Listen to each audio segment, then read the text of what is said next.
இச்சலாமான்றா இப்பதான் கட்டிக்கிறக்கா பிரசவம் பண்றேன் அன்னைக்கே வா நான் சொன்னேன் இல்லை விடு. ஆனா ஒண்ணு பாருங்க என்னதான் இருந்தாலும் அந்த மாமா சொன்னது மைண்ட்ல ஏறிக்கிட்டே இருக்கு. சரியா இப்பதான் வீடு கஷ்டப்பட்டு கட்டியிருக்கோம் அதனால படிக்கட்டும் இடிக்க முடியாது. ஒன்றும் இல்லை ரொம்ப சிம்பிள் வாழ்க்கையே இதுதான் பூந்தோட்டமா மாத்துறது. வருவேன் படிக்கட்டுக்கிட்டே நிற்பேன் கங்காரு மாதிரி ஒரே தாவு டொங்குன்னு எக்ஸசைஸுக்கு எக்ஸசைஸாக ஆயிடுச்சு. எங்க மாமா படி வாஸ்து லாபம்னு இப்ப என் பையன் என்னை விட அழகா குதிக்கிறான். நம்ம வாரிசு எப்படி இருப்பான்? அதனால வாழ்க்கைன்றது போராட்டம். சார் வைரமுத்து ஒரு வரி அற்புதமாக சொல்லுவார்.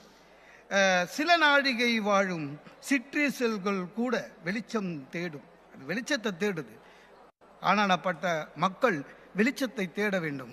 இந்த வாழ்க்கை என்பதை நீங்க எப்பவுமே நேர்மறையாக பாசிட்டிவாக பார்த்தீங்கன்னா பூந்தோட்டம். எதையுமே எங்க அணியில சொன்ன மாதிரி அதை எப்பவுமே நெகட்டிவா பார்த்தா போராட்டம் தான்.